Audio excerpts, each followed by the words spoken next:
What's up, guys? Rick from DFS On Demand here with the GC Cup lineup for the Farmers Insurance Open. So we are now, this is week 4 of the GC Cup out of 32, I believe. It's been a slow start to say the least, but let's look back at, we'll look at our current standings and we'll look back at last week a little bit. Quite honestly, this is the spreadsheet that they put up for the GC Cup, but I'm not really sure where the first 2 weeks are. So I'm right here. We missed the cut last week. We finished basically 10 spots from the bottom. So no points, but we did earn points for the Sony Open and the Century Championship. So I'm not sure why they're not being reflected here. It looks like nobody is getting reflected for Sony Open or Century Tournament of Champions. So not sure what's going on. I assume we're kind of middle of the pack, bottom third of this at this point after 3 weeks. We got a handful of points in each of the first 2 and nothing for week 3 at the Desert Classic. That lineup was pretty poor. I think I have it here. And I'm comparing it to my lineup on the left, the winning lineup on the right. Let's kind of go back and see what we think of this lineup later. We went with Ryan Armour, Bo Hostler, Joaquin Niemann, Justin Rose, Brian Stewart, Aaron Wise. I mean, it's kind of hard to do this objectively when you look back and say, oh, like, I like this lineup, don't like this lineup. I think the thought process was fine, which is why I did it. I would not have created a lineup that I did not think out and put a process into. But looking back at, we got the wrong guys with Bo. We got the wrong guy with Ryan Armour, who they both missed the cut. Aaron Wise, who played well, missed the cut on the number, which is not good. Justin Rose was risky and we knew it, but it was one of those situations where we really just kind of wanted him to beat Cantlay or Rahm, and he did not beat either of those guys with a disappointing Sunday. Kind of killed us there. So that's what, 4 bad picks. Joaquin Niemann, I'm actually trying to. I'm gonna have a lot of him moving forward, and I'm not gonna have him in this lineup this week. I might play a bit of him in my other lineups, but he lost. I have to find the number. I think he lost 5 strokes putting in 1 round at the Desert Classic to miss the cut, which is not going to happen on a regular basis. But we did, I think our lone bright spot here was Brian Stewart, who finished in T40, if that is a bright spot. But he was only $6,900. He scored 85 DraftKings points, which is it's 3 points less than what Justin Rose scored. And we were the only person in the field who had him, which is kind of nice. I think that was a good lineup filler. I had him in basically every single lineup, T40 from a guy who's 6,900. Not a bad situation. So comparing that to the winning lineup is as follows. Dominic Bozzelli, Patrick Cantlay, Zach Johnson, Jason Kokrak, Alex Prug, I believe is how you pronounce that, and John Rahm, which, I mean, I don't necessarily love this lineup either, even though it won the thing.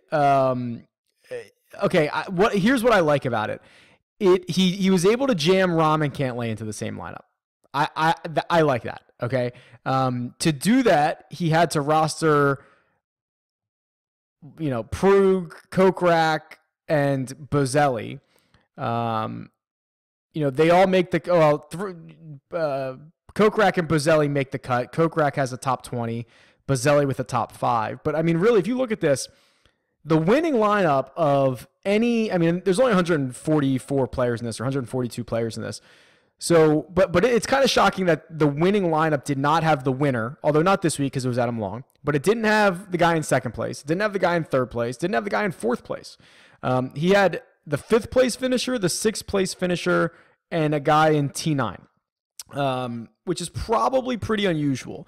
And it might just be that it was a week of really low-owned guys hitting. If you saw me tweet out, I tweeted out the optimal lineups, and the optimal lineups were 4 guys under $7,000 or under 7,500, and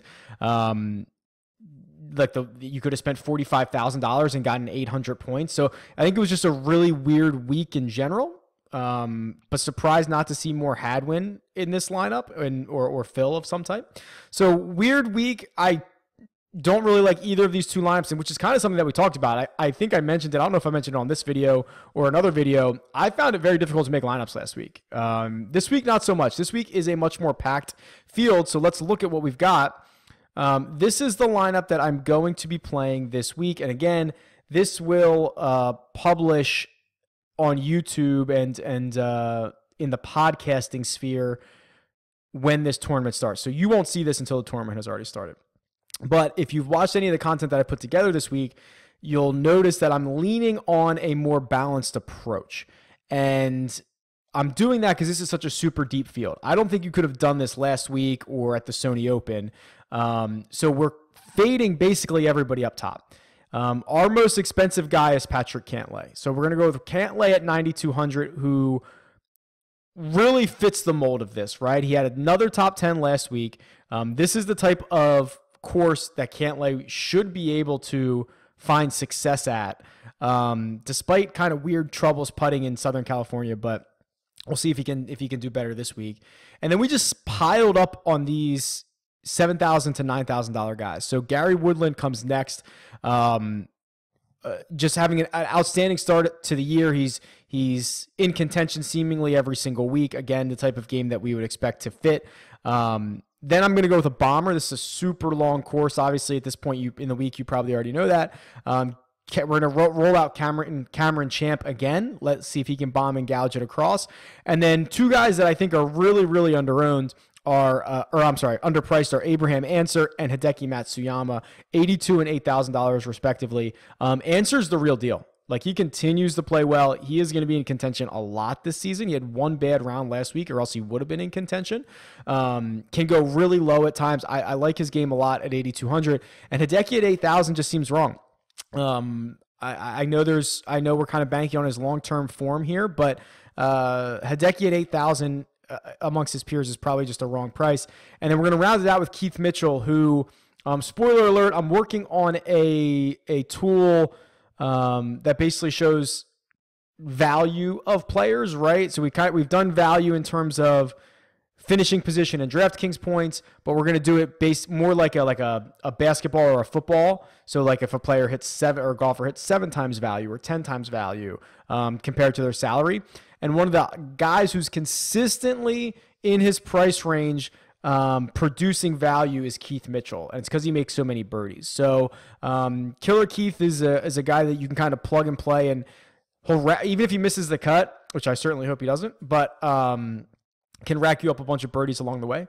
So this is the lineup I'm going to roll out. Again, you'll see this Thursday morning. I'm much more comfortable with this build. This was an easier build. This was a build that I like all of the positions in, as opposed to last week where, quite honestly, we were lost. That's kind of what we talked about. So hopefully in a week, I'm reviewing this and saying, oh yeah, I like this lineup and this all makes sense. But there was a lot of confusion last week, and I think it shows with our results. There you go. Let me know what you think about that. Who you've got for this week at Torrey Pines. It should be a good one. Tweet me. It's at DFS On Demand, or leave a comment below. See ya.